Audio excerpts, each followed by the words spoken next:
So one of the biggest things people ask us all the time is, should I franchise this business or make it a corporate model? And so there's pros and cons to each, but my favorite example is this Insomnia cookies. So I happened to drive by it the other day. And so this Insomnia cookies only needs about 800 square feet. It only needs one employee to run it. It needs minimal equipment. It's like a little oven, and it's incredibly inexpensive to duplicate. And so then if you had a business that cost 500 to $1 million to open, like we just met with this guy who did a pet business, and he's like, just to open one of these up, it's 500 to $1 million. So let's talk about which is better, franchising, or if you're going to do the corporate model, and how you make the decision. Yeah, I don't know if there's a better, but I mean, when you're coming down to it, the decision, it reminds me always of the Craig Rochelle thing. You can have growth, you can have control, but you usually can't have both. And what I take that to in this is, with a corporate model, you're going to have control. You can have who's the employees, what they're going to do, what they're going to sell, how it's going to operate. The problem with that is it slows down growth because you have control, because you can only do it based on however much capital and how much bandwidth you have to get new managers in, to get new employees in, to get run a process that way.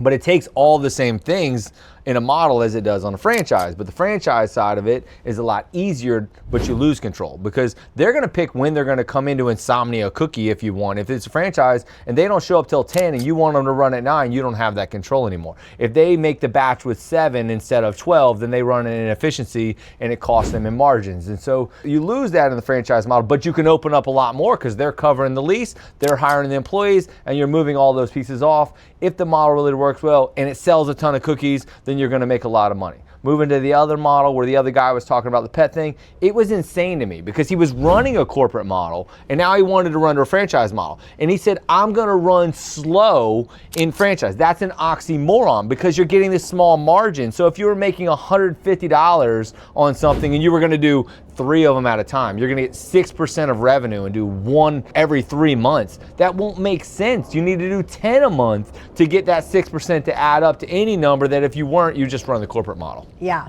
So let me just kind of summarize what I just heard you say. So with the Insomnia cookies, by the way, Insomnia cookies is a corporate model. And the reason why it's a corporate model is because in their mind, they're like, why would we give away all these royalties and long-term control when you can own the locations yourself? Because it's such a low-cost, simple business.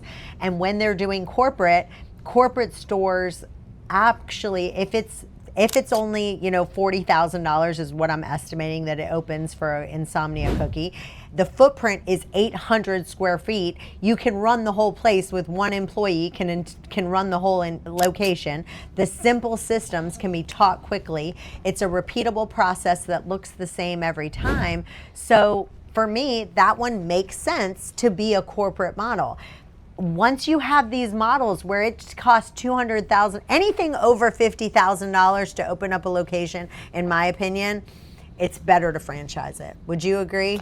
Yeah, but then you just got to go fast. And at the same time, you're minimizing how many people can do it, because there's not a ton of people that have $800,000 to go into it, which is why things like Chick-fil-A or things like that partner with you on it, and now you're doing it, but then they're also taking a much larger amount of money back from you. So the more expensive it is, the bigger your franchise fee needs to be, essentially, and that's where the double-edged sword hits. Yeah, and so if you, in your mind, you say, okay, I want to keep ownership, I want to keep the profits, I want to maintain quality control, I want to build long-term enterprise. The example I think of when I think about corporate location is Panda Express. My son loves Panda Express. I would love to meet the CEO of Panda Express. I think he's done an incredible job. And, he's kept that experience flawless every time. It tastes the same every time. It's run really well.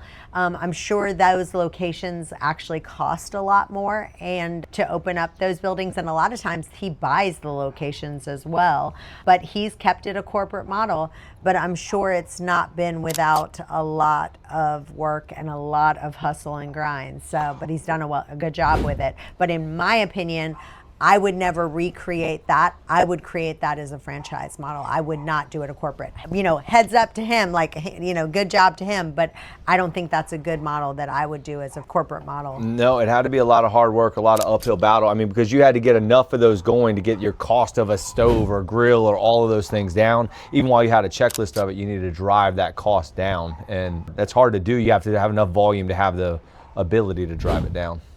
Yeah. So in my opinion, if you're deciding between franchising and corporate expansion, ask yourself 2 questions. Can I open the location for under $50,000?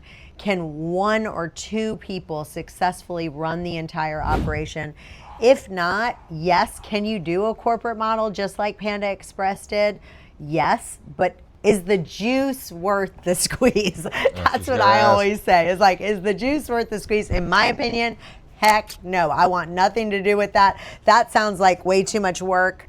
Who wants to do it, right? Any other last minute tidbits that you have on corporate versus franchise? Because he's the king. Over 100 franchises he did. So just so you know, I think it's a really big deal that you guys need to understand this. Less than 5% of all people have ever created a franchise with more than 100 people. Less than 5% of all franchises in the world. So creating over 100 is kind of a big deal. Yeah, so going to the franchise model, it has friction. I mean, the corporate model, your friction is hiring the right talent and the cost. In the franchise side of it, the friction is you have disclosures and people may not have clarity and they may not run it right. I mean, so you've got to have those 2 things and just really focus on how you're going to attack those 2 problems, whichever model you go with.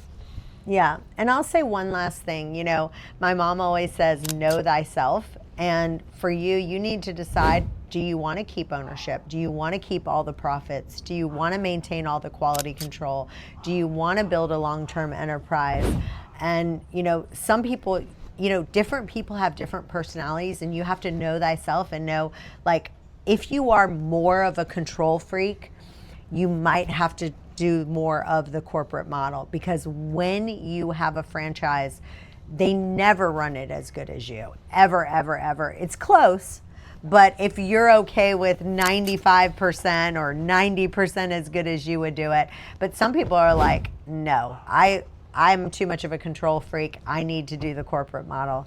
But we have an entire YouTube video that actually talks about all the models, because it's not just franchise or corporate. There's a licensing and there's JV, and there's the software model as well. So listen to that full episode as well. If you've enjoyed this, make sure you like and subscribe. I will tell you, we've noticed that a lot of people, you guys are listening to the episode, but you're not subscribing, and we have a special treat for those of you who want to actually subscribe. We're gonna pick 1 lucky person and give them an extra little treat. Sometimes we might throw in a coaching session for free. There's all kinds of little giveaways, different books that we give away for free. So make sure that you subscribe to this channel, because there's lots of freebies coming your way. Thanks for joining us today. We'll see you next time. Bye-bye for now.